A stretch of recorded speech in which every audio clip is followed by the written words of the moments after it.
Hi, Andrew here, and I'm just continuing along with my why in the hell are you exercising an average of 1.5 times a day?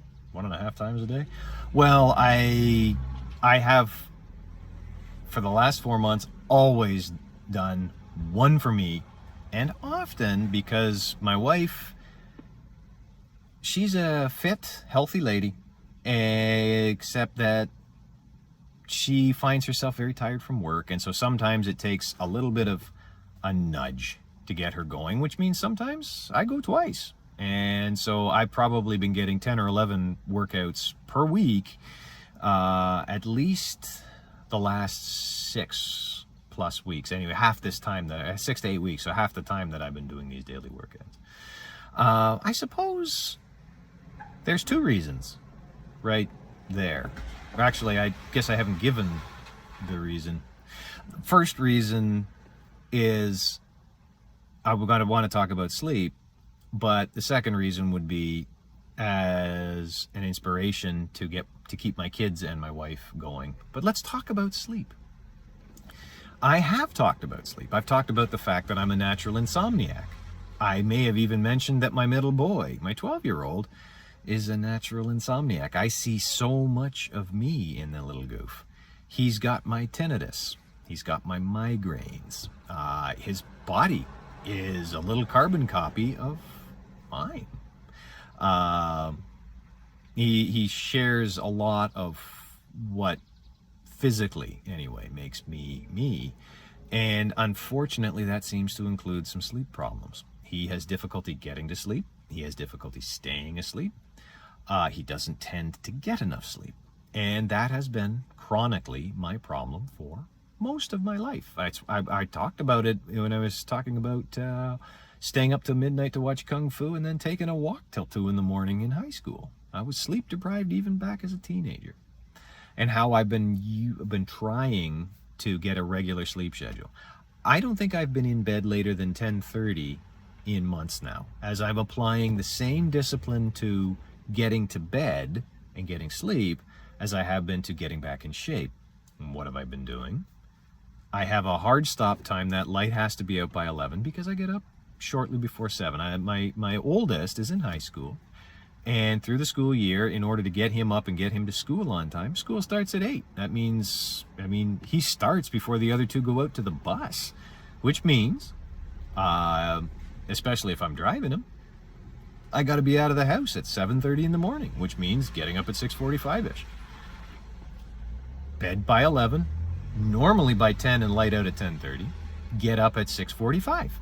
And I've maintained that through this summer, even though he's on break.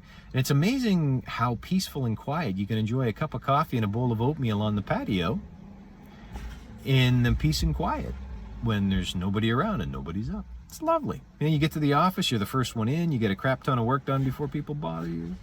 Or you're working from home, you're on the computer an hour before anybody's up, you get a crap ton of work done before anybody can bother you. So I've been attacking my sleep issue directly by scheduling and the discipline. But I've also been attacking it through the back door by tiring out the body.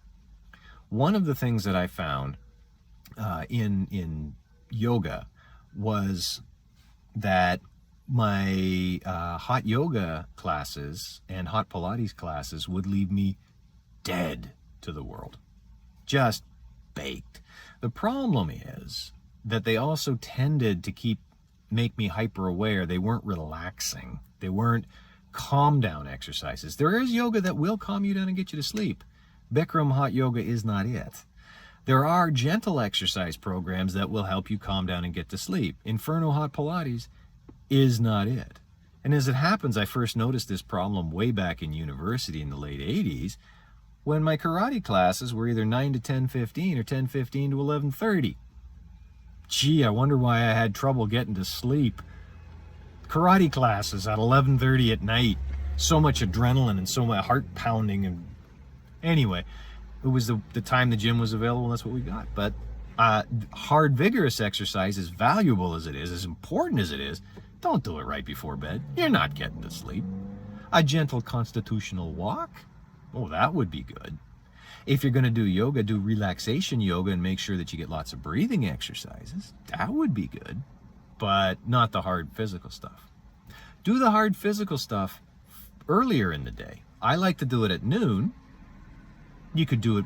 I was never an early morning exercise person. Basic training was fucking hell. Getting up at 6 in the morning to go run. Duh. I was never an early morning exercise guy. I hate it. But noon works out really well for me. And that's what I've been doing. Whether it's on the paddleboard, whether it's paddling on my kayak, or whether it's my bike, or my bike ride, my run, my walk, whatever.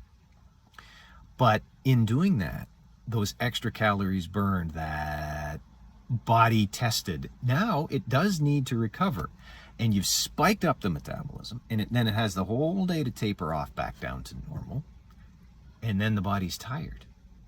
So another reason for this get yourself back into shape is to improve your sleep. There's a concomitant benefit to inside it as well. And I'll have to talk more about it because with exercise and stress, because the stress hormone cortisol breaks down in exercise. Stressed out people don't sleep. Well, guess what? Exercise busts up your stress and it helps your sleep. Being in shape helps you sleep. I'm trying to get a good sleep schedule for the first time in 5.5 decades. Exercise is a part of it. And that's part of why I'm doing it. Thank you very much for watching. That was my time. Now it's your time. And in the meantime, get some exercise and a good night's sleep. And you'll see me soon.